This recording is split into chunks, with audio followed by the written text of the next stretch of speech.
우리 함께 보실 하나님의 말씀은 신약성경 에베소서 1장 7절 한 절 말씀입니다.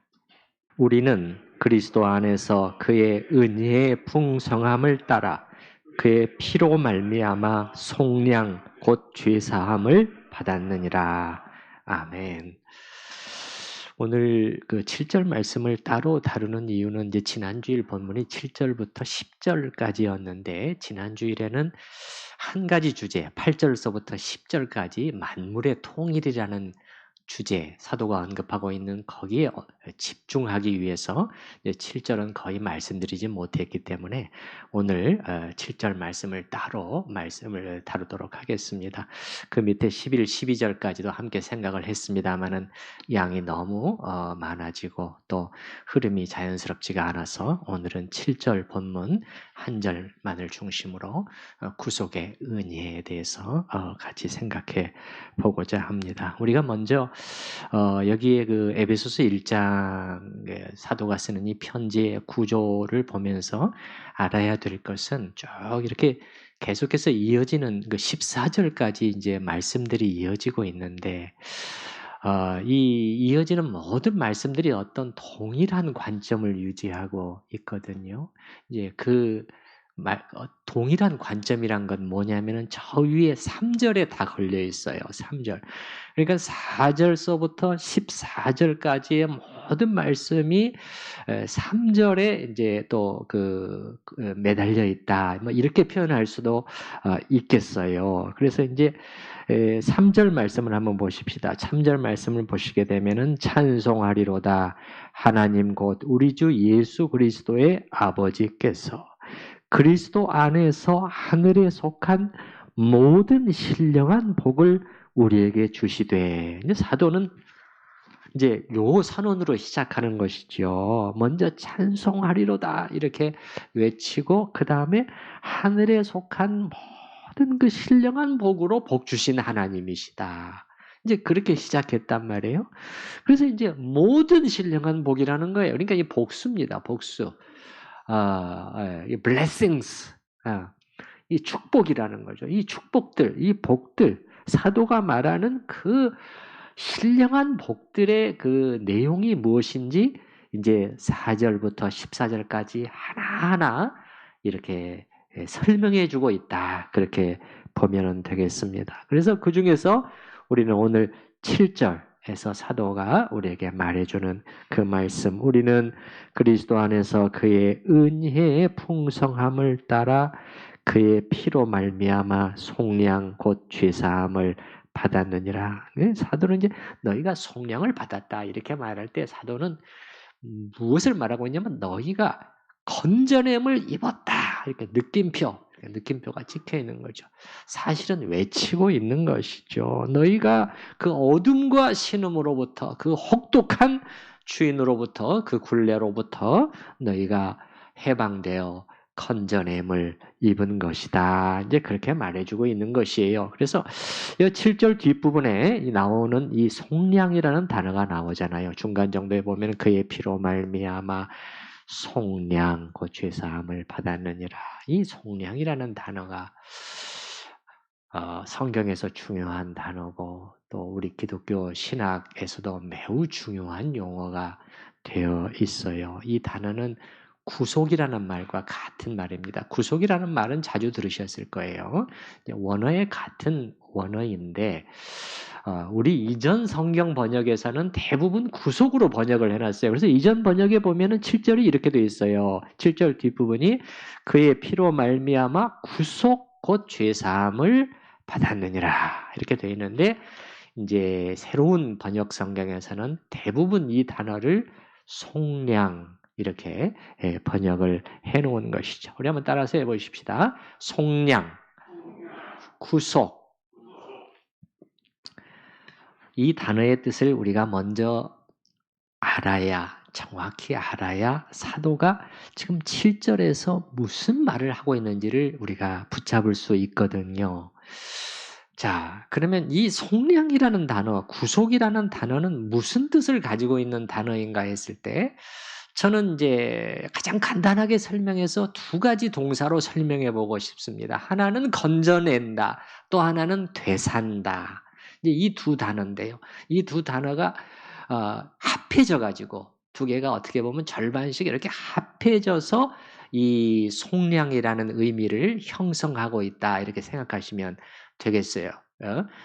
그래서 제가 이제 먼저 건져냄에 대해서 그다음에 되삼에 대해서 또 말씀을 드리겠는데 우리 한번 이것도 따라서 해 보십시다. 따라서 하는 거는 우리의 기억 속에 중요한 단어이기 때문에 자꾸 넣어 놓자 이런 뜻이에요. 우리 따라서 해 보시죠. 건져낸다. 되산다. 예, 두 번째가 되산다. 먼저 건져냄인데 이스라엘 백성들은 이 속량이라는 단어에 아주 익숙해요. 출애굽기에 나타난 것처럼 그들의 삶을 우리가 잘 알고 있지 않습니까? 그들은 애굽에 노예된 상태 속에서 신음하고 있었다. 이제 그렇게 나오잖아요. 신음하고 있었다. 근데 그들의 부르짖음이 컸다. 이렇게 말하고 있어요. 그날 주어진 할당량이 있었잖아요. 예. 벽돌 생산이란 말이에요. 벽돌 생산. 이집트에서는 이 토건 사업이 아주 이제 이렇게 막 피라미드니 뭐니 뭐 아무튼 그런 것들이 컸기 때문에 이게 이제 벽돌이 중요하단 말이에요. 그러니까 할당량을 채워야 되고 나중에는 집도 안 줬잖아요. 원료도 안 주면서 너희가 찾아서 그러나 할당량은 변함이 없어.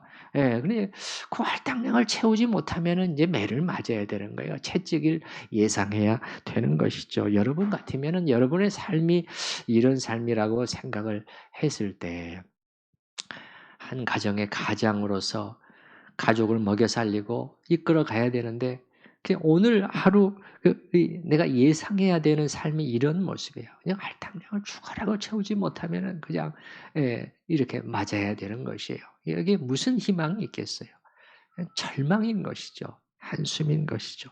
그런데 바로 이런 가운데 있던 그들을 하나님께서 당신의 큰 팔로 애굽의 속박으로부터 건져내셨다 할 때 속량하셨다 이렇게 말해요. 구속해내셨다 이렇게 말한다는 것이에요. 모세를 보내서 애굽의 노예 상태로부터 건져내어 주신 것 이것을 속량이다 이렇게 부른다는 것이죠. 사도가 바로 이 단어를 가져와서 여기 7절에서 사용하고 있다는 것이죠. 바로 그 똑같은 단어를 가져와 가지고 우리 신약의 성도들에게 사용하고 있는 것이에요. 그래서 7절 뒤에 보면 너희가 그의 피로 말미암아 속량을 받았느니라. 이렇게 말할 때는 건져냄을 입었느니라. 그렇게 말하는 것이에요.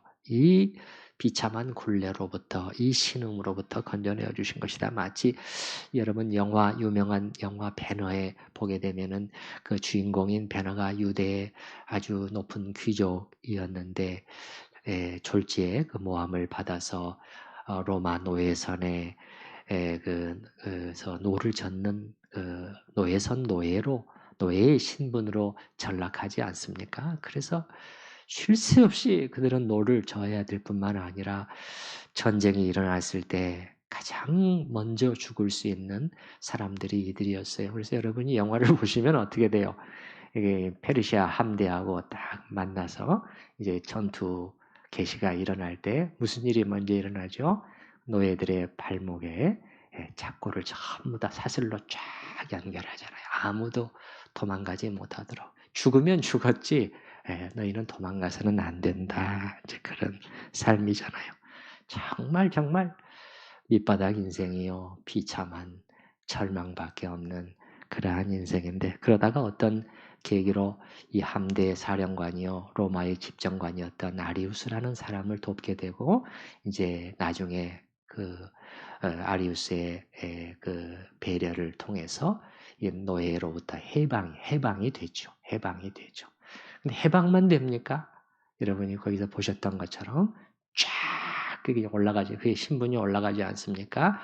그 아주 고위 공직자 황제의 측근의 양아들로 이제 입양이 되어서 그의 모든 상속권을 이렇게 받게 되는 그러한 이제 영예를 얻게 되는 것이죠. 그야말로 가장 밑바닥에서부터 이렇게 위로 뛰어오르는 그러한 모습을 영화는 두 대조되는 장면을 통해서 우리에게 아주 인상 깊게 묘사해 주고 있는 것이지요.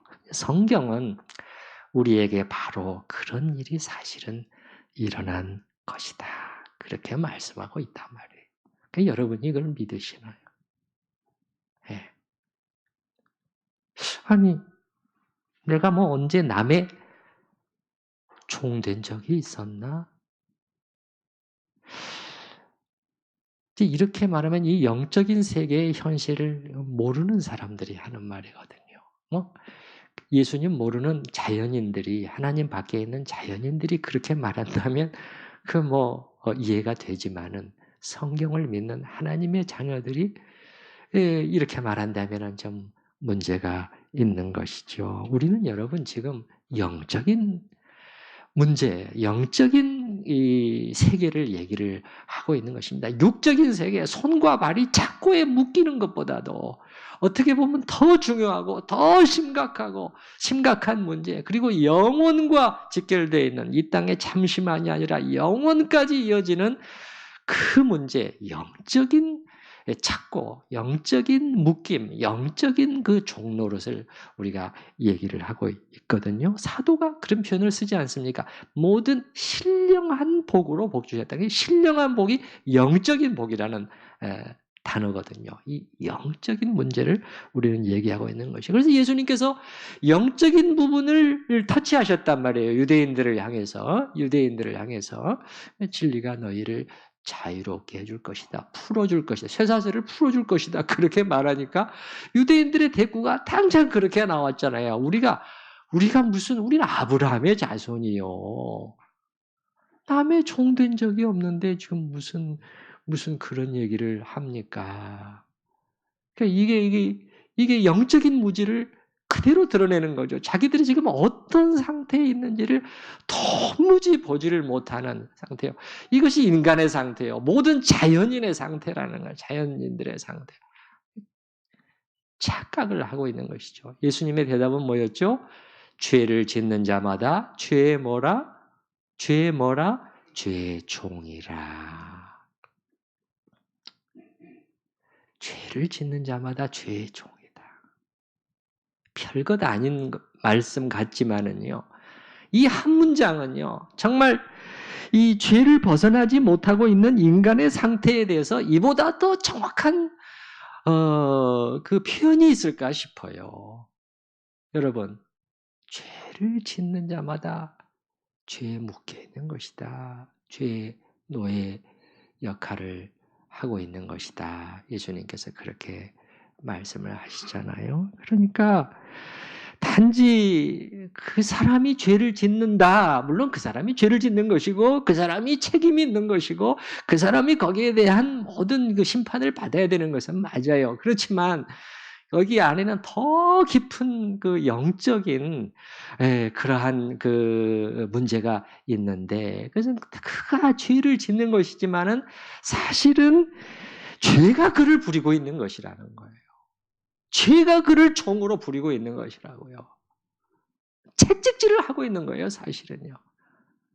그래서 막 끌려가는 것이에요. 뭐만 봐도 알 수 있죠? 저 그냥 전 세계에 그냥 가득 그냥 여기저기 있는 감옥만 봐도 알 수가 있잖아요. 감옥만 봐도 알 수가 있잖아요. 그 감옥을 채우고 있는 수많은 사람들이 결국은 이걸 이겨내지 못하고 거기에 그냥 그대로 그냥 따라감으로 인해서 그곳에서 그냥 5년, 10년, 20년을 거기서 보내야 되는 거 아니겠어요?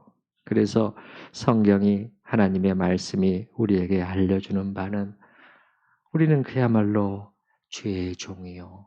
또한 각종 욕망, 세상 욕망, 성경이 정욕이라고 부르는 갖가지 욕망의 종이요.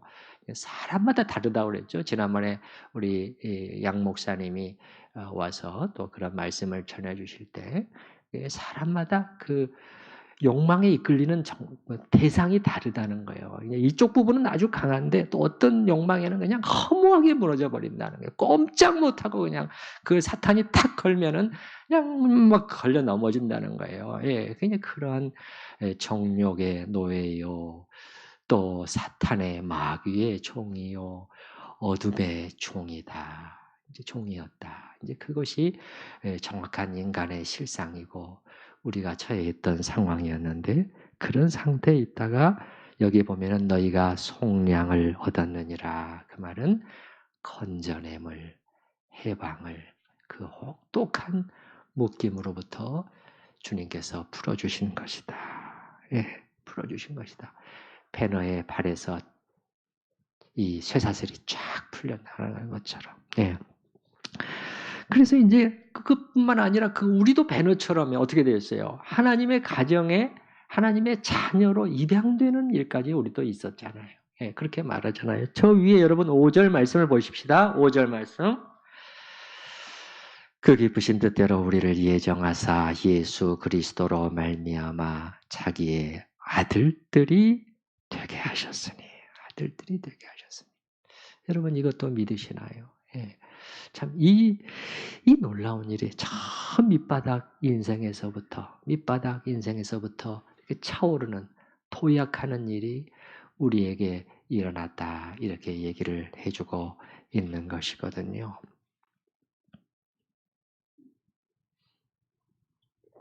여러분, 저는 우리 성도님들이 이 어려운 때에 이렇게 예배 자리에 나와서 또 함께 하나님을 예배하고 찬양하고 또 함께 서로 힘을 주고받고 또 말씀에 귀를 기울여 듣는 그것 또 가정에서 예배를 드리시는 분들도 또 마찬가지지만요. 그런 것에 대해서 그런 것들이 얼마나 또 힘이 되고 저한테는 또 그렇다면 내가 우리 성도님들한테 어떻게 해야 될 것인가? 어떻게 해서든지 그렇다면 살려내야 된다. 어떻게 해서든지 이 삶의 무게를 이겨내고 또 일어서고 앞으로 나아가고 영적인 힘을 가지고 정말 복된 삶을 누리다가 주님 부르시는 그날 조용히 안식으로 들어갈 수 있는 그것을 바라는 것이 저의 소망이죠. 그렇다면 이제 제가 어떻게 해야 될 것인가? 어떻게 말씀을 전해야 될 것인가? 생각을 했을 때 이 사도의 방식을 따라야 되지 않겠어요? 사도가 하는 방식을 따라야 되지 않겠냐 말이에요. 그러면 사도도 그렇지 않았겠어요? 이 에베소 성도들에 대한 그의 간절한 마음, 그가 에베소에서 무려 3년을 그가 그 사역을 했다고 그랬잖아요. 목회 사역을 했다고 그랬잖아요. 예, 그리고 사도행전 20장에 보면은 그냥 각 사람을 눈물로 훈계했던 것을 기억하라고 또 말하고 있잖아요. 이 관계가 깊은 것이에요. 그렇다면 이제 그들을 위해서 내가 편지를 쓸 때 어떤 권면을 줘야 될 것인가 싶었을 때 사도가 이 생각한 논리의 순서가 있단 말이에요. 논리의 순서가 있어요. 그럼 사도가 어떤 순서를 따라서 지금 말씀을 전개하고 있는가를 볼 필요가 있다는 것이지요. 그럼 여러분이 여기서 쭉 보시게 되면은 사도가 말이죠. 5절에서도 보면 자기의 아들들이 5절 맨 뒤에 방금 읽었으면 자기의 아들들이 되게 하셨으니 또 7절에서 속량 죄사함을 받았느니라 그렇게 말하고 있잖아요. 받았다. 그러니까 사도는 지금 이 얘기를 먼저 꺼내지 않고 있다는 거예요. 여러분이 이렇게 살아야 됩니다. 또 그렇게 하면 안 됩니다. 이것을 실천해야 됩니다. 물론 뒤에 나오죠. 그러나 거기서부터 시작하지 않고 뭐부터 시작하고 있냐면은 하나님께서 그리스도 안에서 여러분에게 어떤 놀라운 일을 하셨는가? 그 결과로 여러분에게 어떤 일이 일어났는가? 그 얘기를 지금 계속하고 있잖아요. 보이시나요? 지금 여기서 무슨 사도가 지금 여기 14절까지 보시면 뭘 해야 된다, 말해야 된다. 그런 얘기가 아니잖아요. 그런 얘기가 아니잖아요. 이게 사도가 가는 순서란 말이에요. 왜 그러냐? 요걸 우리가 먼저 정확히 깨닫고 알고 보고 붙들어야 그 다음에 아까 말한 그리스도인으로서의 진정한 승리의 삶, 복된 삶이 가능하기 때문에 그렇다는 것이에요. 그래서 사도가 왜 지금 이런 얘기들을 우리한테 해주고 있는가? 오늘 7절에서도 전혀 일어난 일, 하나님이 하신 일, 그 얘기를 우리에게 해주고 있다는 것이에요. 그러면 이제 여기서 봤을 때 속량, 건져냄에 대해서 우리가 너희가 건져냄을 입었느니라. 이렇게 말씀하고 있고, 그 다음에 사도는 여기 이것을 말하면서 이것은 정말 하나님의 너무도 크신 은혜로 말미암아 된 일이었다. 좀 요 말을 좀 강조하고 싶은 것 같아요. 7절에 보면은 우리는 그리스도 안에서, 사도가 이 표현을 쓰고 있단 말이에요. 그의 은혜의 풍성함을 따라서, 이 부요하심, 넘치실 정도의 그 하나님의 은혜를 인해서 이 속량의 일이 일어났다, 이렇게 말하고 있거든요. 신약학자인 프랭크 딜만이라는 분의 표현을 빌려본다면은, 하나님은 여기서 사도가 말하는 것은 그저 은혜로우신 분이 아니라 감당할 수 없을 정도로 은혜로우신 분이시다. 압도적으로 은혜로우신 분임을 사도는 말해주고 싶어 한다는 거예요. 이 표현을 통해서. 그럼 어떻게 해서 그렇게 감당할 수 없을 정도의 큰 은혜란 말입니까? 했을 때 그 의미를 조금 더 부연해서 찾아봤을 때, 그의 은혜의 풍성함을 따라의 그 앞뒤에 있는 표현을 우리가 보시게 되면 이 두 표현이 서로 다 직결되어 있는 것이에요. 여러분 한번 말씀을 보시기 바랍니다. 그의 은혜의 풍성함을 따라, 그 앞에는 무슨 표현이 있냐면은 그리스도 안에서 이렇게 나와 있고, 그 뒤편에는 그의 피로 말미암아, 이 표현들이 나오잖아요. 그러니까 이 은혜의 풍성함 속에서 일어난 일을 설명하면서 바로 이것이라는 거예요. 사도가 우리한테 말해주고 싶어하는 것은 그리스도 안에서 그의 피로 말미암아. 우리가 제가 잘 아는 내용인데요. 들은 얘기를 또 하시나요? 아니에요, 아니에요. 참 그리스도인은 이런 복음의 진리를 들을 때마다 가슴이 다시금 가슴이 이렇게 채워지고 움직이는 것이 참된 그리스도인의 특징이에요. 참된. 그래서 사도도 지치지 않고 이것을 우리에게 반복해서 말씀을 해주고 있잖아요. 그래서 그리스도 안에서 그의 피로 말미암아서 속량이 일어났다는 거예요. 그의 피는 뭐겠어요? 그리스도의 피고, 그리스도께서 십자가에서 흘려주신 속죄 제사의 피, 그의 모든 고난받으심의 이제 그 정점으로, 절정에서 일어난 이것을 우리에게 말해주고 있는 것이지요. 그러니까 무슨 말이죠?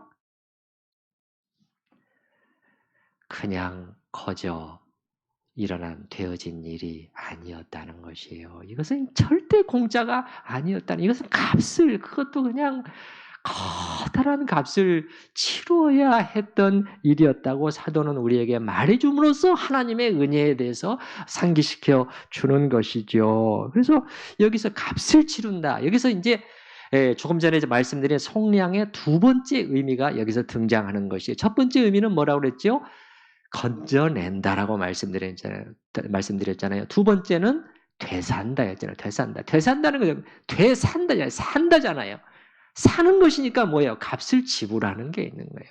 값을 치르고 되산다는 것이에요. 그래서 속량이라는 것은 또 무슨 의미를 가지고 있느냐? 하나님이 값을 치르고 우리를 다시 사주셨다. 너희가 속량을 받았다 할 때는 값을 치르고 하나님께서 너희를 거기서부터 이렇게 되사서 건져내어 주신 거야. 그것은 그냥 되어지는 것이 아니라는 거지요. 그래서 어느 정도의 값이었냐? 그의 핏값이었다는 거예요. 그리스도의 핏값.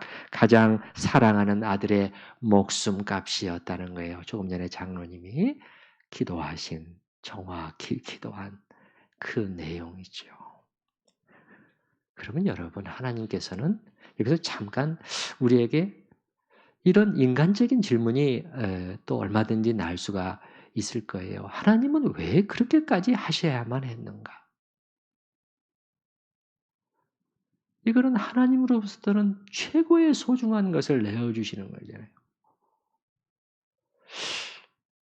하나님은 왜 그렇게 하셔야 된다는 거예요? 신학적인 답은 뭘까요? 하나님의 공의라는 거예요. 하나님은 사랑과 은혜와 자비의 하나님이실 뿐만 아니라 하나님의 공의로우신 성품이 있다는 거예요. 공의라는 것은 죄를 그대로 넘어가면 공의가 될 수가 없는 거예요. 공평할 수가 없는 것이죠. 아무것도 없었어. 죄를 지었는데 아무것도 없어. 오케이. 예, 그거는 공의가 아닌 것이죠. 그래서 하나님의 성품 안에는 이 두 개가 아름다운 조화를 이루고 있는데 우리 생각에 이렇게 부딪히는 것 같이 그렇지 않아요. 그래서 하나님께서 이 하나님의 공의를 반드시 만족시키는 무엇인가가 필요했다는 거예요. 로이드 존스 목사가 잘 말해주는 것처럼 하나님은 그저 뭐 마음씨 좋은 무슨 아버지처럼 생각을 해서 오케이 내 아들아 그냥 돌아오기만 하면 돼 모든 게 다 좋고 문제 없단다. 탕자의 비유는 물론 그런 측면을 말해주고 있지만 그것이 이 구속의 전체 측면을 말해주는 것은 아니에요. 한 측면만 말해주는 것이죠. 이 값을 치르고 되삶의 정말 엄청난 값이 치러졌다는 것은 탕자의 비유는 그런 부분은 전혀 이제 언급을 하고 있지 못하지요. 그러니까 그게 아니고 그냥 돌아오기만 돼. 그냥 That's alright 영어로 하면 그게 아니라는 거예요. 그게 아니라는 거예요.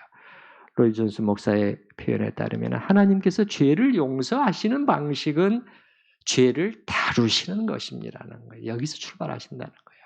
그래서 하나님은 죄를 먼저 치시고 죄를 때리시고 스트라이크라는 표현을 썼더라고요. 때리시고 그것이 받아 마땅한 형벌을 내리심으로써 죄를 다루셔야 했다는 것이에요.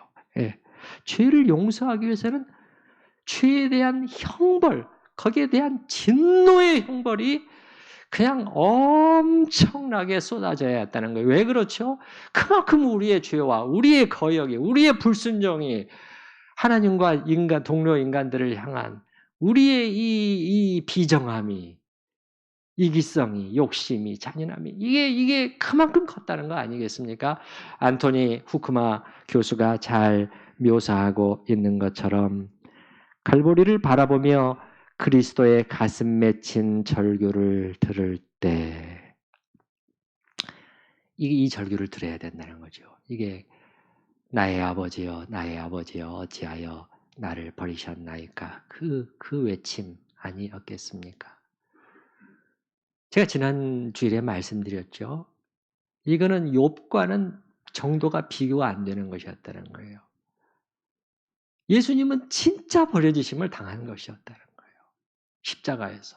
왜냐면 진노의 형벌의 대상이었잖아요. 그러니까 나의 하나님, 나의 하나님. 아니, 나의 하나님이신데. 내가 섬겨온 하나님이신데. 나의 아버지시잖아요. 그런데 어떻게 저를 버리셨습니까? 그 절규. 예. 이 가슴 아픈 절규를 우리가 들을 수 있어야 되는 것인데 이 절규를 들을 때 후쿠마 교수는 이렇게 말합니다. 우리는 비로소 가공할 만한 죄의 광대성을 보게 된다. 그 전까지는 내가 그렇게 괜찮은 사람이었잖아. 혹은 내가 죄인이지만은 그래도 그 정도까지는 아니지. 근데 이 엘리 이거를 들으면서는 달라진다는 거예요. 왜냐하면은 내가 받아야 할 그거를 지금 그분이 받고 계시는 거잖아요. 그렇죠. 내가 버려져야 할 그것을 그분이 버려주시고 있는 거잖아요.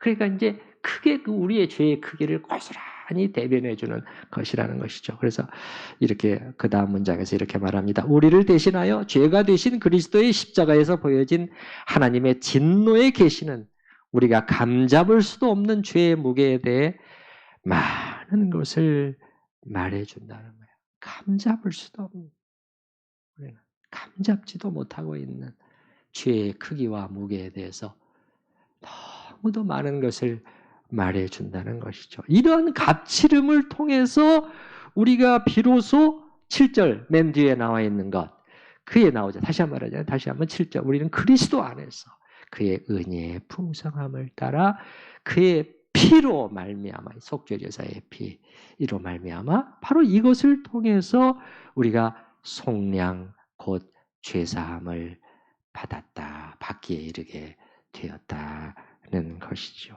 그러니까 이게 어떻게 작은 일이냐?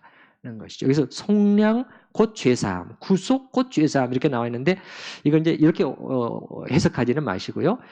죄사함, 죄 용서가 곧 속량을 전체를 말해주는 것이다. 그런 뜻으로 한 말은 아니에요. 사도가 속량 곧 죄사함을 이렇게 말했을 때는 뭐냐면은 이 문제를 해결하지 않고서는 방금의 이 죄의 문제를 해결하고 이 죄를 형벌을 쏟으시고 그리고 나서 우리를 죄를 믿는 하나님 앞에 회개와 믿음으로 나오는 자들을 하나님께서 죄를 용서해 주시고 사해 주시는 이 일이 있지 않고서는 속량의 그 다음 단계가 불가능합니다. 한 발자국도 나갈 수가 없거든요.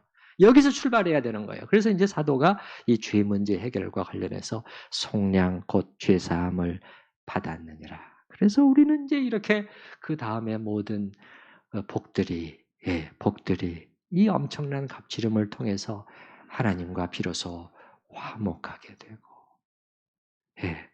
그리고 죄 용서를 받아서 하나님과 화목하게 되고. 여러분은 하나님과 화목되어 있지요? 그렇죠. 그리고 악한 이 굴레에서부터 주인에게서부터 해방을 건져냄을 받아서 하나님의 가정의 입양이 되고 하늘에 속한 모든 복을 상속받는 상속자의 지위까지 우리는 부여받기에 이르게 되었다는 것이에요. 그래서 사도가 여기 7절에서 그의 은혜의 풍성함을 따라 이렇게 말했을 때는 뭐냐면 하나님은 이 정도로 우리에게 너희에게 은혜로운 분이셨다는 것을 기억을 해야 된다. 다시 다른 말로 하면은 우리 하나님은 아들의 피로 우리를 사서 건져내실 만큼 그 정도로 우리에게 은혜를 베푸신 분이라는 것이에요. 그래서 사도는 이제 우리한테 지금 이거를 말해주고 싶어 하고 있잖아요. 제가 말씀드린 것처럼 우리가 무엇을 해야 된다고 말하기 전에 그리스도 안에서 하나님이 하신 놀라운 일, 그 결과로 또 우리에게 일어난 또 이러한 일들, 이제 이것을 사도는 우리에게 말해주고 싶어하는 것인데 이게 은혜가 작은 은혜가 아니고 사소한 은혜, 별것 아닌 은혜, 당연한 은혜가 아닌 것인데 문제는 우리가 이 은혜의 풍성함을 체험하고 있느냐 하는 것을 또 우리가 생각해 볼 필요가 있겠죠. 사도는 이 7절 본문을 통해서 우리에게 그 끝없는 은혜의 부요함을 보여주면서 우리 함께 바로 이걸 바라보자. 우리 이걸 바라보자. 왜냐하면 그래야 되니까요. 그래야 그 다음 이 그리스도인으로서의 삶이 그 다음이 연결이 가능하게 된단 말이에요. 그러니까 이걸 바라보자 하고 저 뒤에 15절 이하에서는 이제 나중에 다루겠습니다만 사도의 기도가 나오거든요. 기도가 나오면 사도가 계속해서 너희에게 이것을 알게 하시기를 구하노라, 포게 하시기를 구하노라. 그런 기도로 계속 이어지고 있단 말이에요. 이 은혜의 영광을 이렇게 알게 하시기를 구하노라. 이렇게 하고 있는데 우리는 이 감당할 길 없이 큰 은혜를 개인적인 경험 속에서 맛보아 알고 있느냐는 것이죠. 맛보아 알고 있느냐. 사도의 말은 사도의 말이고 성경 말씀은 성경 말씀이고 그 다음에 나는 그냥 나의 이 현실의 이 쉽지 않은 삶 속에서 허덕이고 있을 뿐인 것인가? 두 개는 과연 별개인 것인가? 그 질문을 던져보는 것이지요. 그래서 그렇지 않은데 로이 존스 목사는 이 은혜의 금을 우리가 좀 맛보았으면 좋겠다. 그러면서 이런 표현을 해요. 하나님의 사랑, 하나님의 은혜라는 것은 마치 썰물이 없는 바다와도 같다는 거예요. 썰물이라는 것은 이게 쭉 바닷물이 빠져나가는 거잖아요. 조수가 그냥 밀려 들어왔다가 밀물로 밀려 들어왔다가 썰물이라는 것은 쫙 빠져나가는 것인데 하나님의 은혜의 바다라는 것은 썰물이 없는 그런 바다와도 같다는 거예요. 그래서 우리가 그 바다를 이렇게 항해해 가면 하나님의 은혜의 바다를 이렇게 항해해 가잖아요. 하나님의 은혜의 바다를 항해해 가게 되면은 저 끝에만 수평선이 보이겠다. 난 저 끝까지 도달하게 되면 하나님의 은혜의 끝을 우리가 볼 수 있을지도 몰라. 아마 볼 수 있을 거야. 쫙 항해해서 가고 거기 도달해 보면은 또 그 앞에 또 새로운 수평선이 쫙 펼쳐지고 하나님의 또 새로운 은혜의 그 것들을 우리는 또 항해하게 된다는 것이에요. 맛보게 된다는 것이에요. 거기 또 부지런히 또 가서 보게 되면은 다시 또 새로운 수평선이, 또 새로운 수평선이 끝없이 우리에게 열리게 된 이것이 하나님의 은혜의 바다라는 거예요. 은혜의 바다. 사도가 보고 있고 우리가 또 보기를 원하는 은혜의 바다라는 것이죠. 그래서 로이드 존스 목사는 표현하기를 그것은 어마어마한 시면입니다. 그것은 지식을 뛰어넘습니다. 하나님의 은혜의 풍성함은 여기 나온 이 표현이죠. 하나님의 은혜의 풍성함은 하나님 자신만큼이나 거대하고 깊습니다. 하나님이 끝이 없으신 것처럼 하나님의 은혜는 과연 끝을 찾아볼 수가 없는 것이다. 우리는 그 수평선의 끝에 결코 도달할 수 없는 것이다. 그렇게 사도는 우리에게 말해주고 그걸 보자는 것이에요. 여러분, 우리 또 이 하나님의 은혜의 시면을 조금이라도 들여다보고 맛볼 수 있기를 바랍니다. 그래서 이게 바로 사도가 위에 3절에서 말한 하늘에 속한 모든 신령한 복인 것인데, 이제 이걸 잘 보고 붙들고 누리자는 것이에요. 누리자는 것이에요. 예. 이제 보되 제대로 보자는 거예요. 눈을 크게 뜨고 선명히 보자는 거죠. 선명히 보자는 것이죠. 예.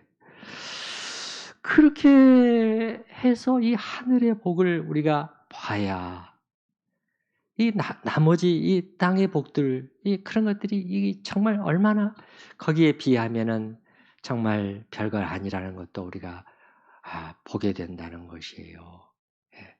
여러분, 이 사도는요, 물론 땅의 복도 복이죠. 우리가 뭐 많이 갖고 누리고 뭐 인정을 받고 뭐 출세하고 그것도 복일 수 있겠지요.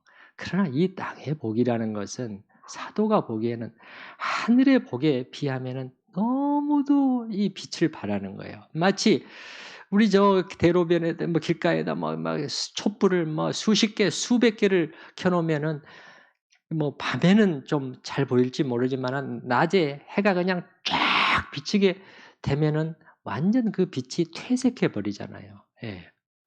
그런 거랑 마찬가지라요. 사도는 여기서 하늘의 복의 빛이 쫙 우리에게 임하고 있는, 그것을 우리한테 묘사해 주고 있는 것이거든요. 우리는 그러지를 못하니까 땅의 복이 더 커 보이는 것이죠. 땅의 복이 더 커 보이는 거예요. 뭐, 저 사람은 말이지, 저렇게 많이 가져가지고, 뭐 차를 얼마짜리 타고 다닌다는데, 뭐 2억 원짜리 타고 다닌다는데, 그러면서 속으로는 말은 못하고 한숨을 쉬면서 복을 얼마나 많이 받았어. 이렇게 하면서 그 2억 원짜리 타고 다닌다는데 나는 겨우 2천만 원짜리인가? 이렇게 하면서 이런 것 하나에 그만 기가 죽고요. 이런 것 하나에 그냥 스스로를 그렇게 행복하지 못한 사람으로 자꾸 만들어가는, 그것이 우리의 지금 현실이라는 것이에요. 그러니 기쁨도 없고 닥쳐온 문제들을 해결해야 하고 뚫고 나갈 그러한 힘도 나지 않고 세상을 이겨낼 능력도 우리에게는 없는 것이지요. 여러분, 우리 주보 뒷면에 한번 잠깐 보시겠습니까? 주보 뒷면에 저 뒤에 사도가 감옥 속에서 본 것 그렇게 제가 인용해 놓지 않았습니까? 그 지난주일 설교 중에서 존 스토트 박사의 그 글을 인용해 놨는데, 참으로 이렇게 지혜가 있고 통찰력이 있는 말은요, 아무리 반복해서 들어도 지루하지가 않고 늘 새롭고 유익한 것 같아요. 전 네 번째 줄을 한번 보시게 되면요. 네 번째 줄.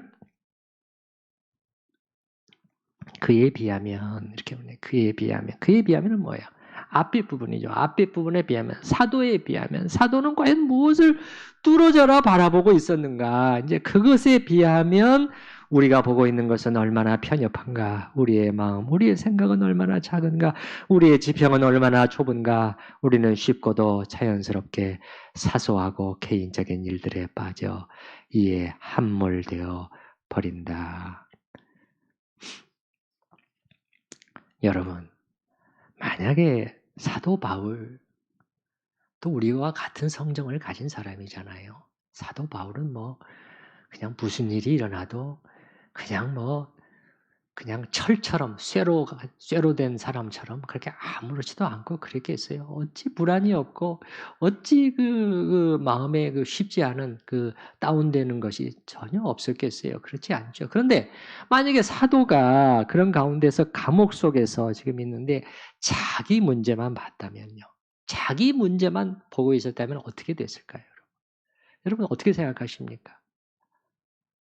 뭐 눈에 보지 않아도 뻔합니다. 사도도 그렇게 떨어져 버렸을 거예요. 에? 왜 지금 난 이런 세상에 묶여 있어야 되는 거지? 왜 이렇게 먹고 자고 하는 모든 것이 불편해야만 하는 거지? 왜 나의 삶은 이렇게 힘든 거지? 왜 다른 사역자들은, 다른 목회자들은 이렇게 고생하지 않고 대접받으면서 잘만 사역하고 있는데 나만 이런 가운데 있어야 하는 거지?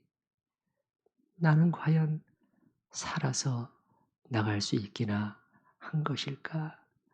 나의 인생, 나의 꿈, 나의 사역은 여기서 끝장인 것인가? 여러분, 사도가 자기 앞의 문제만 보고 있었다면 아마 그는 이런 현실의 짐에 눌려 압도되어 버렸을 것입니다. 무슨 말을 하고 있는 것인가? 우리도 마찬가지라는 거예요. 정말 보고 있어야 할 것을 보지 않으면 어느 누구 모든 인간도 마찬가지라는 것이에요. 그냥 어떤 바람 하나만 불어도 버티질 못해요. 삶의 무게 속에서 그 바람이 불어요. 버티질 못하고 그냥 기진맥진 쓰러져서 일어나지 못하게 되는 것이죠. 그러나 사도 바울은 그렇게 되기를 거부했다는 것이에요. 잘 알고 있었던 것이죠. 지혜로운 교사잖아요. 자기가 그렇게 빠지면은 다른 성도들을 어떻게 그가 살려낼 수가 있겠어요?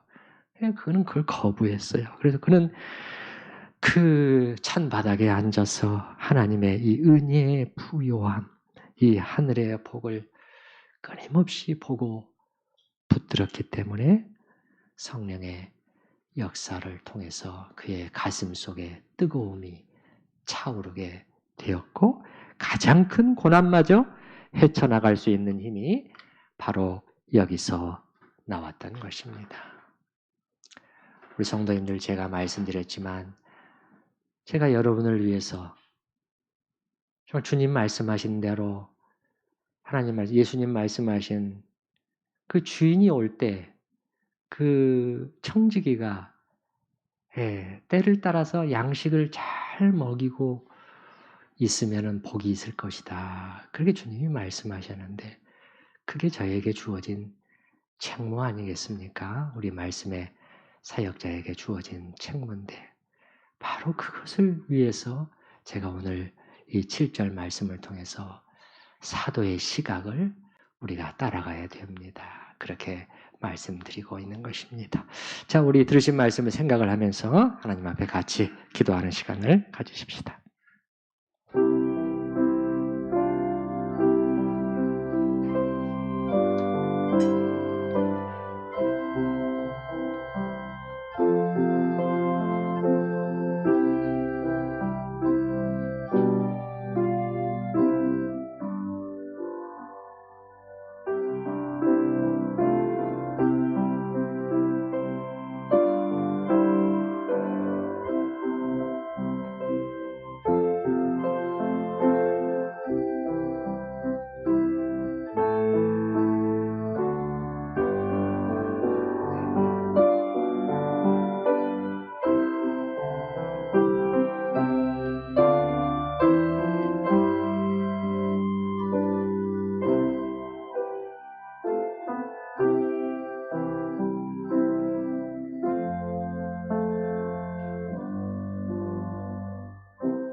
이 위대한 사도는 그가 사랑하는 에베소 교회 성도들을 세우고 살려내고 정말 복된 하나님 안에서의 인생으로 끌어가기 위하여 그들의 눈을, 그들의 시선을 현실의 문제가 아니라 그들이 부딪히고 있는 삶의 무게에만 향하도록 하는 것이 아니라 눈을 돌려 하나님의 은혜, 특별히 그리스도의 속죄의 제사에 나타난 그 하나님의 감당할 길 없는 은혜를 바라보도록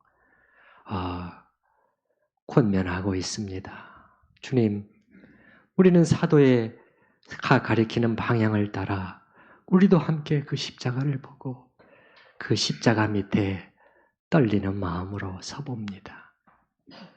그가 징계를 받음으로 우리는 평화를 누리고 그가 채찍에 맞음으로 우리는 나음을 받았도다. 우리는 다 양 같아서 그릇 행하여 각기 제 길로 갔거늘 여호와께서는 우리 무리의 죄악을 그에게 담당시키셨도다. 그리하여 어찌하여 나를 버리셨나이까 하는 그 철주까지 가게 하셨습니다. 주님, 이것이 하나님의 은혜라고. 이것이 감당할 길 없는 하나님의 은혜라고. 우리에게 말해주면서 바로 이것을 우리가 주목할 것을 촉구하고 있사오니 하나님 아버지 도와주시옵소서. 도와주시옵소서. 우리도 그것을 보게 하여 주시옵소서. 보되 선명히 제대로 눈을 똑바로 뜨고 보게 하시고 그로 말미암아 하나님께서 하늘로부터 우리에게 공급해 주시는 영적인 힘이 우리 안에서 일어나고 그것이 모든 삶의 역경까지 뚫고 나갈 수 있는 그러한 힘이 되게 하여 주시옵소서. 예수님의 이름으로 기도드립니다. 아멘.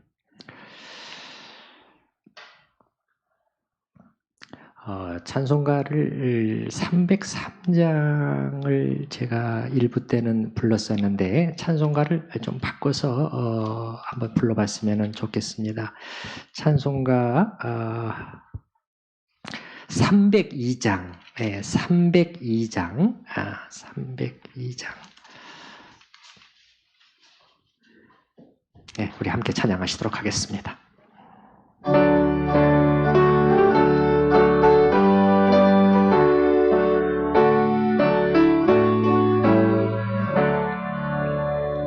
내 주 하나님 넓고 큰 은혜는 저 큰 바다로 가리다 너고 다툼을 끌어 깊은 데로 저 한가운데 가노라 온 땅을 떠나서 참바에 뱉디워 내 주 예수 은혜의 바다로 내 맘 뻗쳐가라 왜 너 인생은 언제나 거기서 저 큰 바다를 떨고고 그 빛 모르는 깊은 바닷속을 한 번에 한번아 온 땅을 떠나서 참바에 맺기로 내 주 예수 은혜의 바다로 내 맘 뻗쳐가라 자고 살아라 이제 곧 가거라 저 큰 은혜 바다 향해 자고 내 눈을 저 깊은 데로 가라 마라 바다로 온 땅을 떠나서 참